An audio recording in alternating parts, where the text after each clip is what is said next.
Cada pista terminaba en nada, y el terror se había convertido en la rutina de dos países.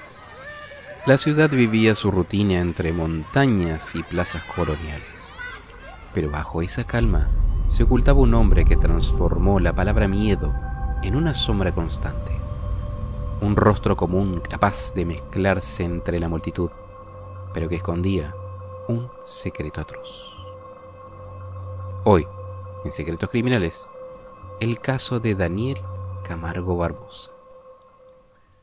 Daniel Camargo Barbosa nació el 22 de enero de 1930 en Anolaima, Cundinamarca, Colombia, a 70 kilómetros de Bogotá. Su infancia fue un tormento. A los pocos meses, su madre murió y su padre, un comerciante distante, se casó con una mujer que marcó a Daniel para siempre.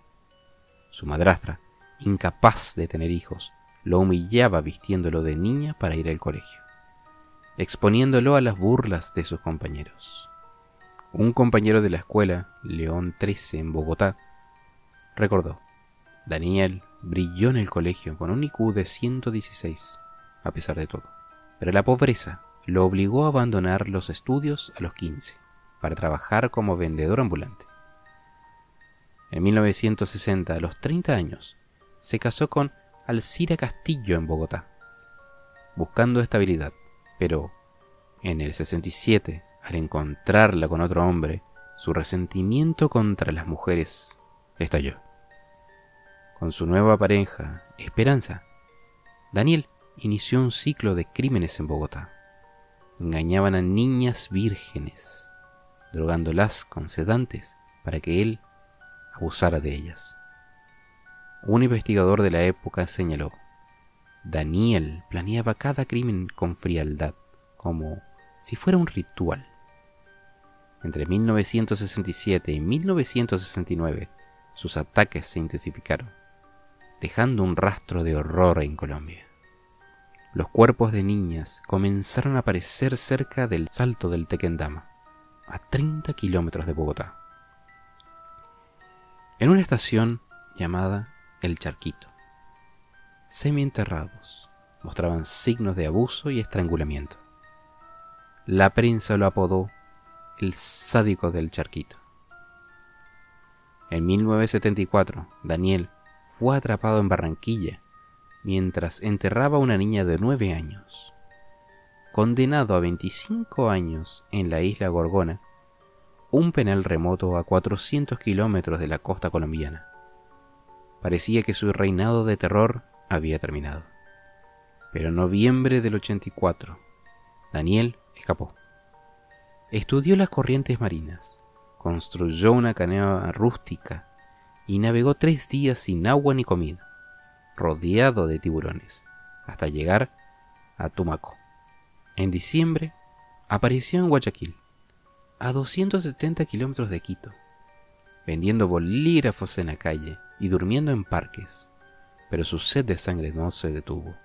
En diciembre del 84 y febrero del 86, al menos 54 niñas de entre 8 y 14 años fueron abusadas y asesinadas en Ecuador, con hasta 80 casos atribuidos. Elizabeth Telpes, de 8 años, María, de 10, y Ana, de 13, fueron encontradas en manglares y bosques, desnudas, reducidas a huesos por el calor y las aves. Una madre destrozada dijo: mi pequeña María la dejó como si no valiera nada. Daniel se hacía pasar por pastor evangélico, ofreciendo dinero o dulces para atraerlas. Luego las llevaba a lugares remotos, abusaba de ellas, las estrangulaba y robaba sus pertenencias. En Guayaquil y Quito, los cementerios improvisados de Daniel horrorizaron a las comunidades. Los cuerpos hallados mostraban cortes precisos, como si fueran rituales. La prensa ecuatoriana habló de un monstruo que acechaba los barrios pobres. El 26 de febrero de 1986, 2 policías en Quito detuvieron a un hombre sospechoso en el centro. En su bolsa encontraron ropa ensangrentada de Elizabeth Telpes y un ejemplar de Crimen y Castigo. Era Daniel Camargo Barbosa. Un policía recordó: nunca vi a alguien tan frío. Hablaba de las niñas como si fueran objetos.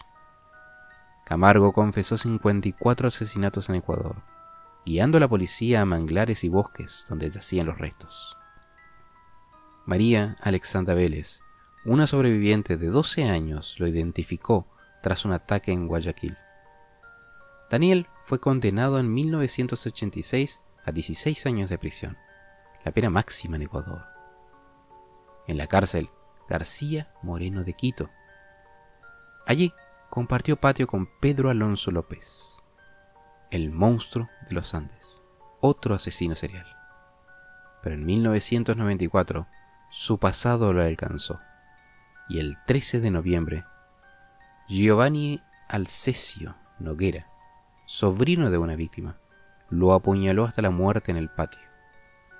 Giovanni afirmó: hice lo que la justicia no pudo. Camargo fue enterrado en una fosa común en el cementerio El Batán.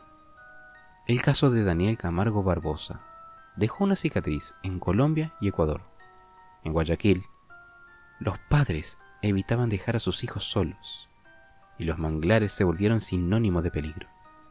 En Quito, la prensa, como El Comercio, llamó a Camargo el sádico de Quito, y sus crímenes inspiraron operativos policiales en barrios pobres. En Colombia, el Salto del Tequendama aún evoca su nombre. Las teorías sobre Camargo apuntan a su infancia. La humillación de su madrastra y la pobreza lo habrían convertido en un monstruo. Otros creen que su sadismo era innato, amplificado por su inteligencia, que le permitió planear sus crímenes con precisión. En 1986, su confesión de 54 asesinatos, publicada en El País, conmocionó a Ecuador. Pero las hasta 80 víctimas atribuidas sugieren que el número real podría ser mucho mayor. Las familias de Elizabeth, María, Ana y otras víctimas realizaron vigilias en Guayaquil y Quito hasta 1995, exigiendo justicia. En 2019, Infobae reportó que el caso sigue estudiado en criminología por la frialdad de Camargo. Niñas que nunca volvieron a casa. Un hombre roto que dejó un rastro de sangre. ¿Fue la infancia de Daniel Camargo el origen de su maldad? ¿O era un monstruo desde siempre? Como siempre, deja tus teorías en los comentarios. Dale like y unite a Secretos Criminales. Nos vemos en el próximo caso.